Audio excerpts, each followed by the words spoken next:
Everyone, I hope you're still all doing well, staying safe, trying to stay positive despite all the things that are going on in the world. Staying occupied, maybe picking up new hobbies, maybe not picking up new hobbies. Really up to you how you decide to spend your quarantine time for however long you have it at the moment. Okay, so today I'm just gonna talk through, or in this lecture, I should say, as you could listen to this at any time, I'm just going to talk through social constructionism basically. I assigned you the YouTube video last week, but I just want to talk through it in a little bit more detail or in my own words, because a few of you said that the video is quite brief, which indeed it is, just so that you feel like you've really got that in view. And then I'll just say a little bit about the social construction of gender, which is our primary focus this week, and which is what the little reading that I've assigned you is about. And that's what the reading response will also be about this week. Okay. So, what is social constructionism? So, essentially, and all of you pretty much have a grasp on this, I think all of you pretty much know what's going on with social constructionism as based on your responses to the reading quiz. So, social constructionism, at essence, says something like, there are many things in the world, many categories, many kinds of things that we talk about, that we many categories that we use to group things in the world that are not real in and of themselves. So by that we just mean they're not real as in they wouldn't exist without us. So they're not real in isolation from the existence of human beings who talk about them and name them and use them and treat them in certain ways that therefore brings those categories about, okay? That will become more concrete once we talk about a few examples, but essentially, to say that something is socially constructed, it means that that thing is given meaning by, and I've put contingent aspects of our social lives themselves. And contingent aspects just means something to do with our social lives, our social selves, the way that we treat that thing that isn't necessarily the case, right? That could be different. So as I've put in the sub-bullet point, essentially, if something's socially constructed, it means that if we lived in a different kind of society, with different needs, values, interests, and so on, then that thing might have turned out very differently, it might look very different, it might be a different kind of thing, or perhaps it wouldn't have come to exist at all, okay? So, importantly, socially constructed things aren't imaginary, right? They're not real. It's not that they're not really there or we don't really use them, we don't really talk about them or anything like that. To say that something's socially constructed just means that that thing could have been otherwise, right? So, as I've put in this PowerPoint, rather than asking a question like, is this kind of thing real? We can instead ask, what makes that thing real? So it's not that if something's socially constructed, it isn't really there, it's just that it's there because of us, because we treat it in a certain way, because we talk about it in a certain way, something along those lines. So as the final question on this slide says, is that thing the result of nature? So that is to say, for something to be not socially constructed, we think that it's just naturally that way, right? So without human interference, that thing would still be the way it is. So for that, you can think of the environment, right? Like like rocks would still exist if we weren't around, right? Some of them might look different, but like they'd still be there. If there were no human beings, there would still be that category of thing. Okay, so I'm just going to run through a few examples, most of which you'll already have heard. So first, perhaps most obviously, money. Money is a socially constructed thing, right? Money is socially constructed. What do we mean by that? We mean, well, money only exists because of human beings, because of human interactions and human societies that first devised money, and now, like, money exists in the form that it does because we treat it like it does. Banknotes aren't inherently worth things. They're only worth things because we exist within institutions, within banks, within societies, within world governments that treat those pieces of paper as if they have meaning and as if they convey certain things, right? And you can see that because you can see that sometimes when in a country there's rampant inflation because the economy crashes, right? Sometimes banknotes will go from meaning something, a specific kind of thing in that society, to meaning nothing overnight, right? If a certain kind of banknote is taken out of circulation. Old coins no longer mean the things that they do now because some of those old coins no longer exist. So in the UK, like now it's a system in which there are pennies and pennies go into a pound, but they used to be, people used to use shillings and threepenny bits and other forms of money. Like those coins, you can still find them, but they don't have the same meaning now that they once did, right? If you tried to spend them now, you wouldn't get anywhere because we no longer treat those particular coins as money. We no longer count them as things that you can spend to purchase things. Okay. And importantly, right, money is not inevitable. You can imagine a society in which there is no money. You could imagine a parallel world in which money were never invented. So, a second example then, countries, right? Countries are social constructs because we invented them, right? And by we, I just mean human beings here, not us as particular individuals, clearly. And evidence that countries are socially constructed and not in a way natural or just out there in a way isolated from human beings is that they change all the time, right? Like what counts as being part of a certain country will change over time as certain countries annex more land, right? Like Russia annexed part of the Ukraine, or annexed Crimea.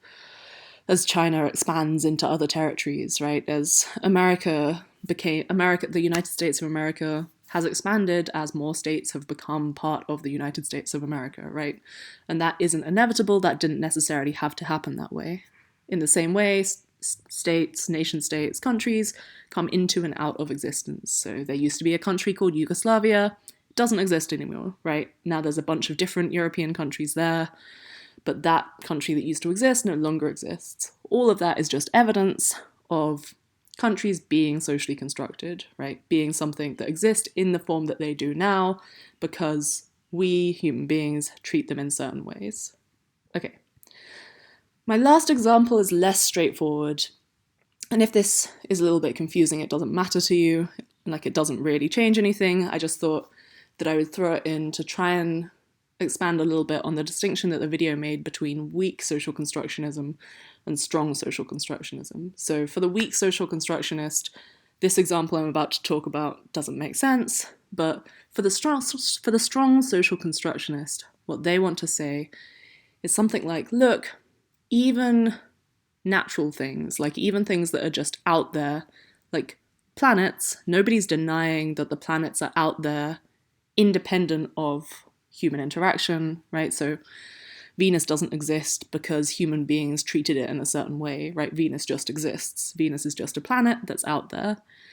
But what a social constructionist will say, a strong social constructionist, is they'll say something like, sure, that big lump of stuff is out there, but the idea that Venus is a planet and the idea that there are 8 planets orbiting the sun in our solar system, that is something that is socially constructed, right? The category planets exists because scientists devised it in order to better explain our world, right? And it's not inevitable that these are the 8 things that scientists would decide to call planets, right? It could have been that we categorize the solar system differently. And the reason that I've put the sad little Pluto caption on the bottom right of the screen here is because you can see that planets are socially constructed. Like the category of a planet, what counts as a planet, is a social construct, is something that has been devised by humans because we're constantly, and the we here is scientists are constantly revising what it is that counts as a planet depending on what is more useful for science, what is more useful for us to be able to describe, right? So initially Pluto was discovered and they called it a planet and everyone thought it was a planet, but then eventually I think Pluto's a mass of ice, mostly ice and stuff like that. And then they found a lot of other masses that were a similar size to Pluto out there in space, such that if Pluto would continue to be a planet, all those other little lumps that they found out there would also count as planets. But then all of a sudden, in our solar system, you've got a lot of things that count as planets, and then the designation planet suddenly becomes less useful. So it was decided that Pluto shouldn't count as a planet, because of the further discovery that was made, right? So for the strong social constructionist who's saying that planets are socially constructed, they're not saying that the physical entities out there, that Venus wouldn't exist if human beings weren't around. Clearly it would. What the social constructionist is saying there is our categorization of those things out there as planets, that's something that's socially constructed because it's contingent and potentially open to change. Okay. So, importantly then, moving on, and this is what we're looking at really this week and next week, in looking at gender and race, respectively, selfhood is also something that's socially constructed. So the personal self, our concept of the kinds of people that we are, that's something that's clearly socially constructed because it's dependent upon the society that you live in, how other people treat you, what you're taught growing up, what your education is like, how people react to you based on certain things, such as your gender, your race, your accent, all of those things, right? So we've talked about social identities before when we were looking at testimonial injustice and when we were looking at implicit bias. So the last bullet point on this slide, just we all have a lot of different social identities, race, gender, vocations, the profession that you have, sexuality, nationality, and all of those things affect how people interact with you and how we perceive ourselves, right? It affects how you perceive yourself, to think about your gender, to think about your race, to think about what nationality you identify with, right? All of those things affect both how we experience ourselves in the world and how other people interact with us, which therefore also affects how we experience the world, and so on, in this kind of feedback loop. And that's what's going on in the little diagram there that I've pulled from the video. Okay, so for this week we're looking at gender. So primarily, when people talk about the social construction of gender, primarily people are talking about the two gender system that we live within, in which we think that there are women and there are men, and that certain attributes, certain roles, certain ideas are associated with each of those two categories. So here on this slide, I've just separated out gender roles and gender stereotypes, where I've put the gender roles are separate activities, behaviors, and attitudes assigned to women and men, whereas gender stereotypes I've put are assumptions about the inherent capabilities of women and men based on a society's gender roles. So those things come apart. They only come apart a little bit, right? But essentially what I'm saying is something like, so gender roles are things like saying, well, women are more likely to, in our society, do the majority of the housework, do the majority of child rearing, are more likely to work in professions such as teaching, such as nursing, etc., right? Those are roles, those are activities that are generally assigned to women in our society and in most societies, right? Behaviors could be something like, women are generally more emotional than men. Men are generally less emotionally open than women, right? Stuff like that. Men are stronger than women. Those kinds of attributes, those kinds of behaviors, activities, etc. Okay?